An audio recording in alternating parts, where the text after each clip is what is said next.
Welcome to Ready, Set, Collaborate with Wanda Pearson. This is where ideas spark, connections grow, and collaborations fuse success. Tune in for inspiring stories, expert insights, and game-changing conversations. Let's build, connect, and thrive together. Remember, collaboration is the key to success. Hello, and welcome to another exciting episode of Ready, Set, Collaborate with Wanda Pearson, where we spotlight purpose-driven leaders who are creating impact through connection and collaboration. And that's why I have a Ready, Set, Collaborate. Today, I'm honored to introduce a visionary entrepreneur, coach, and strategist, Stephen Sackett. How do you say that, Stephen? S.A. Sackett? Stephen Sackett, yeah. Okay. I'm going to let you say the last word. I don't want to mess it up here. Stephen is passionate about helping people unlock their full potential, especially in business. And we need that too, Stephen.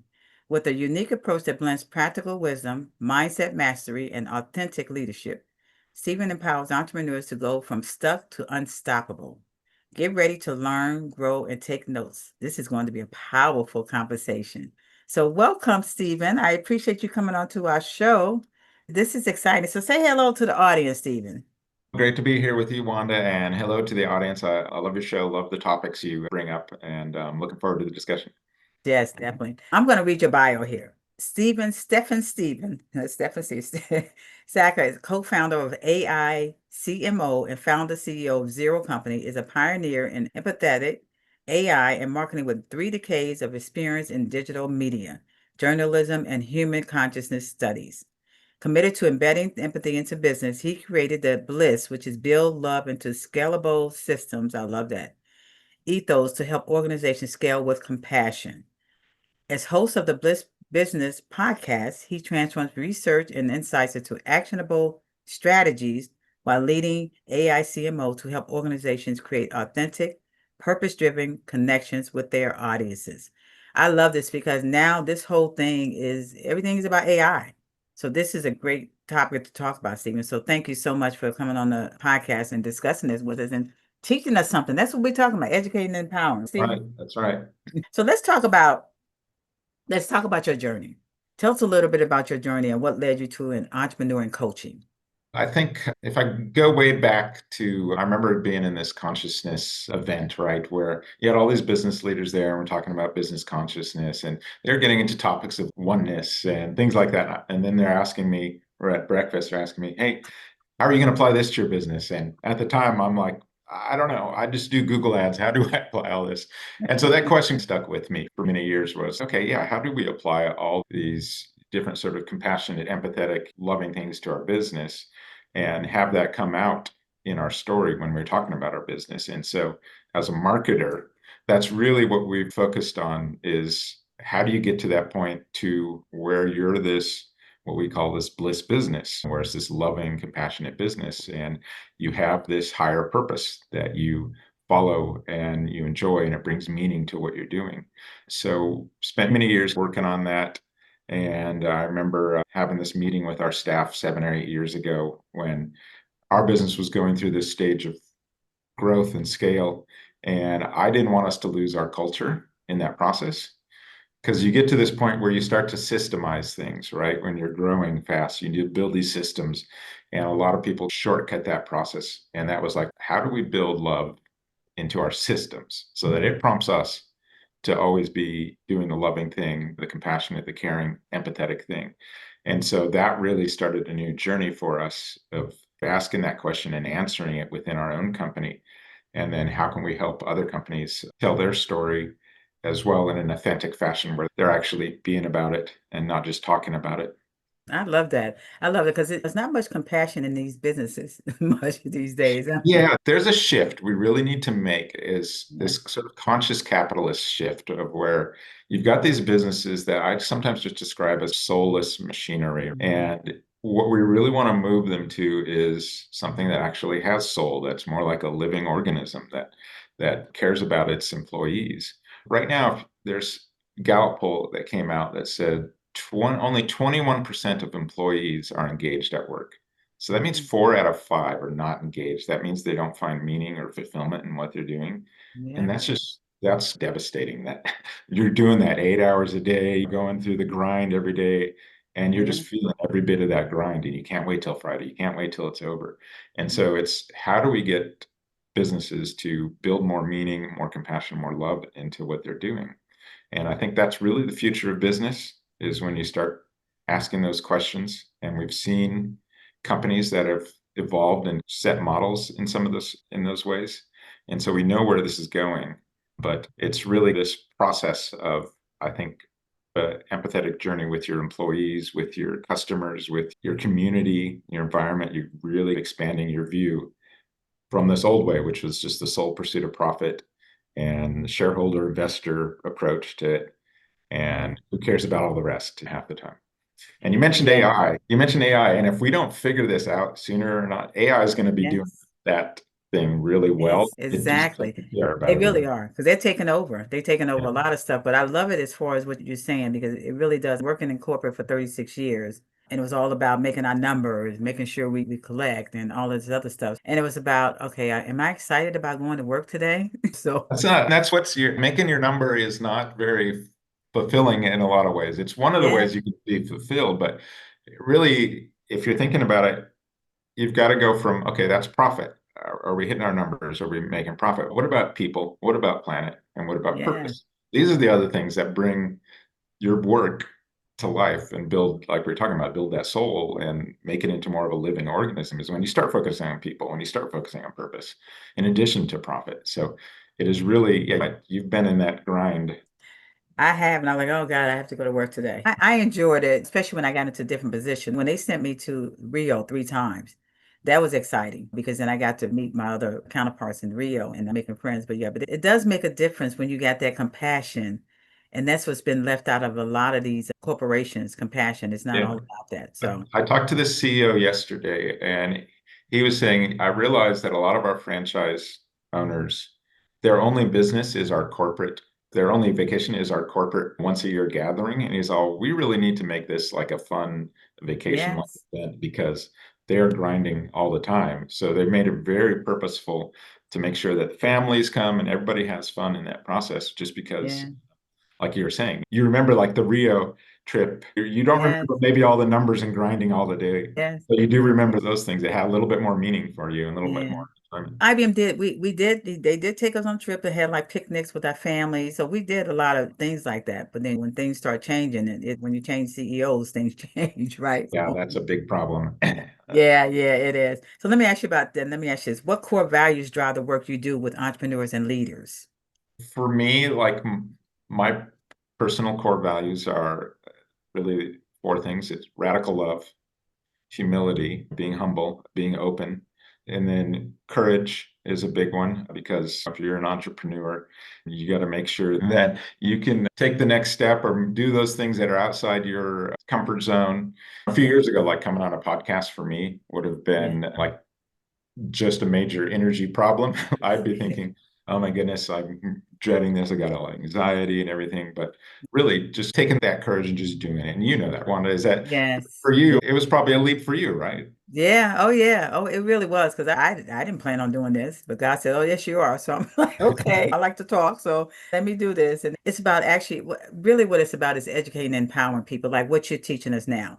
Now, let me ask you something again. What was one defining moment that shifted your mindset and mission to be able to do this? Yeah, I think I remember, and this goes into like that collaboration that you talk about a lot, is we'll sit down with clients and we're trying to collaborate with them on their marketing. And a lot of times you're sitting in those conversations and they're about features of the product, the benefits. And I just remember sitting in one of them and going, this is just going to be like everything else. It's just not going to tell a story. And this product was, it was this guy who had created these sort of survival kits for people and talk about the features and benefits. And I'm all, okay, let's stop for a second.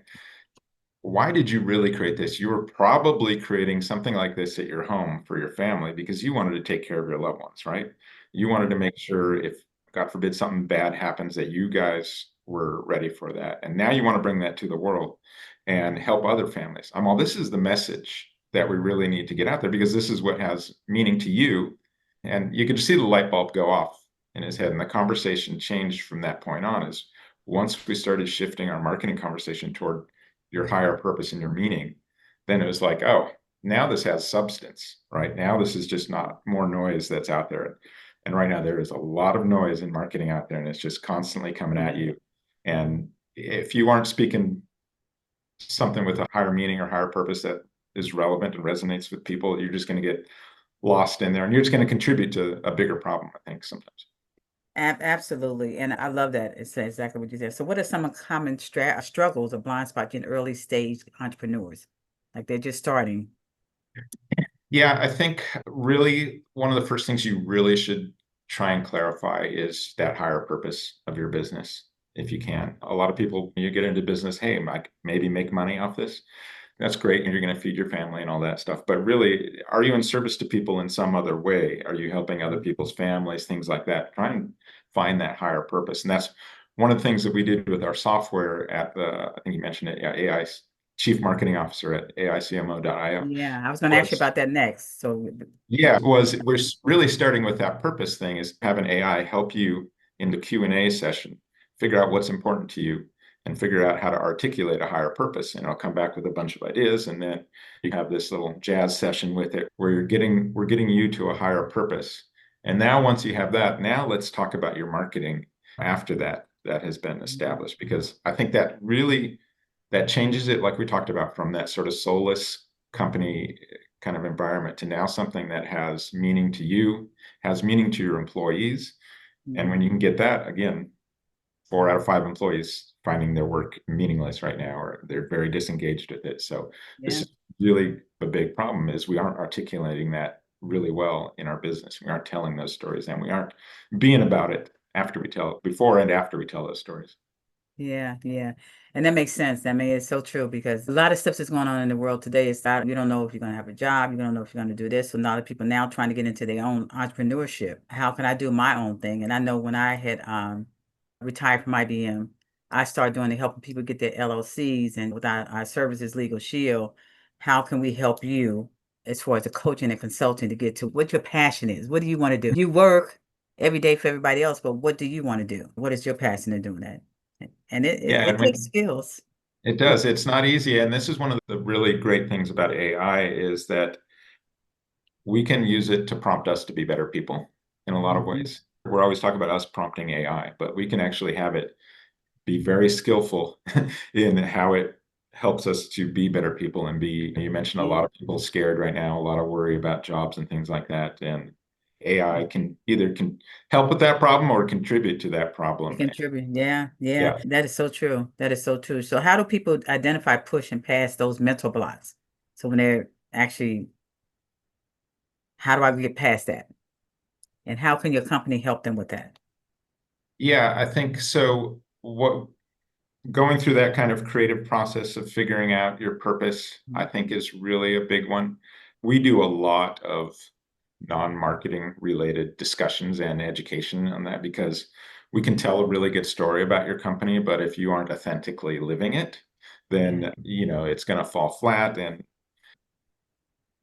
people now are so marketed to, they really can see when something's fake.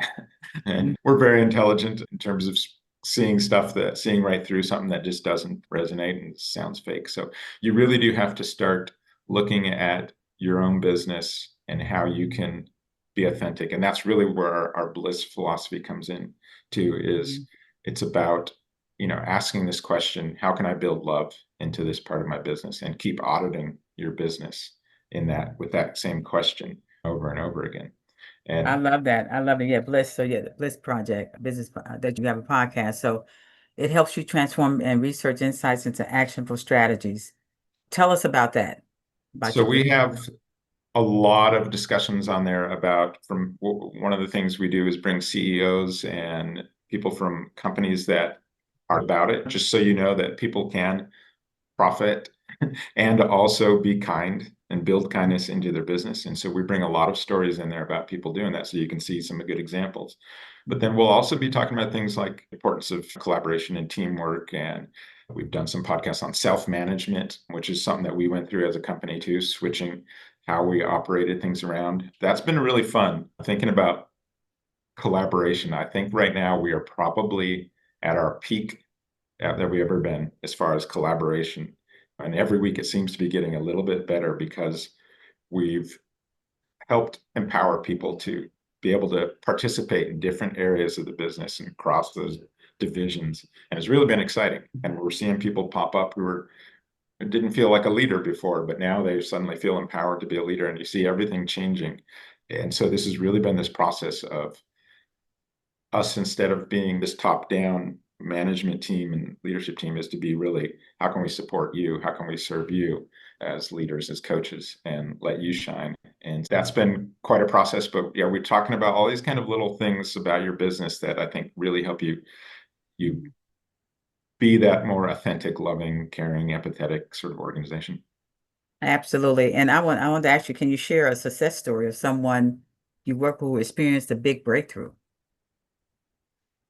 Success story, someone who experienced a big breakthrough. Yeah, I'm thinking of a couple different ones. One just goes internally, right? We were talking about employees that are experiencing breakthrough where I didn't see this leadership from this person before, just because hey, this is your role, this is what you're supposed to do. And that's how they ran their job. But we switched it up to now, hey, you're part business owner, think like a business owner now, help the team. And we've seen them really just shine and take over in this whole area in a beautiful way. And it's, wow, I didn't know that existed. How were we holding this person back from that? And it's, again, it's this very collaborative process, right? Where teamwork, where you can be a leader and also a follower at the same time. I'm gonna lead on this thing, but I'm gonna follow on this other area and help support my team in that way. And just having the freedom to be able to do that and creating an environment that is safe for people to do that, and I think has really made a huge difference. And I'm hopeful that will be the future of business at some point. I know we've talked about self-management for a few decades, but I think we're seeing more traction these days because we are really caring about people a little bit more in the workplace and that engagement levels. Yeah, that's been definitely. And that makes sense as far as caring about others, because before it's just, it was like, okay, let's get this job done. Let's do this here. Not really caring about it. And that's where really people start falling back because they don't want to come to work because they don't feel appreciated.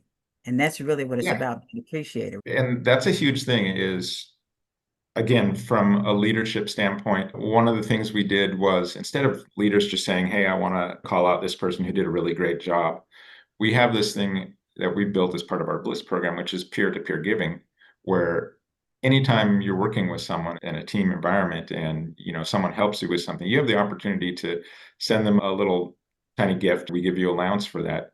And it calls them out publicly. Hey, I want to thank this person for helping me with this project.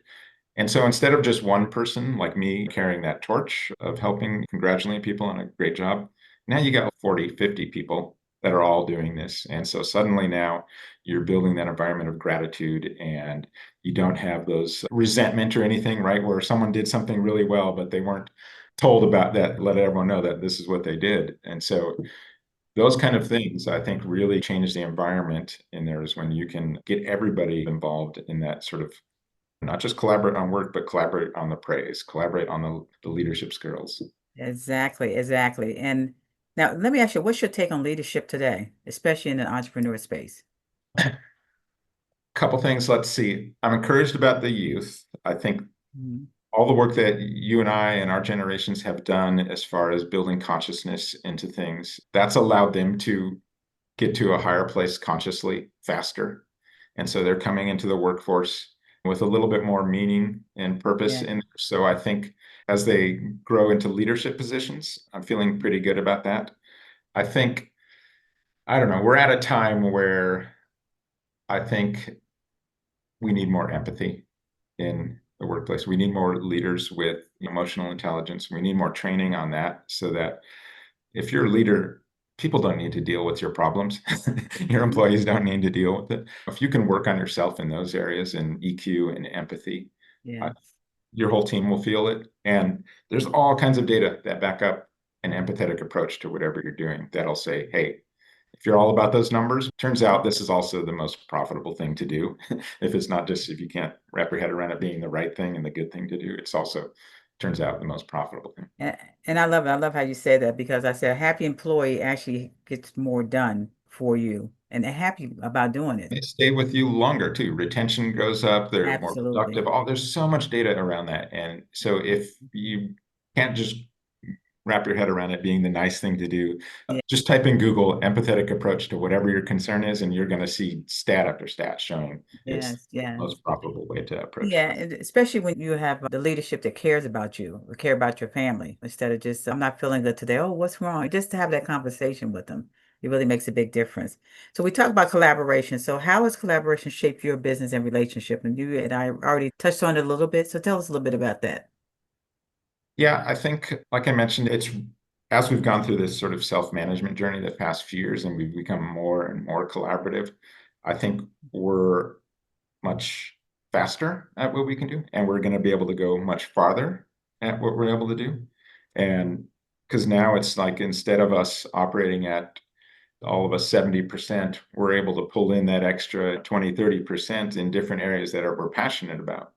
And if you can get people aligned with their purpose and their passion at their work, you're just going to see that collaboration and you're going to see that increase rapidly, and more innovation, more great ideas, more value from what you're doing, just because you're aligning with purpose and meaning. And people are like, okay, now I'm coming to work. This is fun. Yeah, and actually, I was going to ask you the next one. So you're bringing them in. So what advice would you give someone who wants to turn their passion into business but doesn't know where to start? That's a good question. I think it really, you have to start with how are you in service to other people? A lot of times, what you're passionate about helping people. Sometimes at a job, you just don't even ask yourself that question at an existing job. But if you're asking, how am I really in service? How am I doing? What's the loving thing for me to do in this job?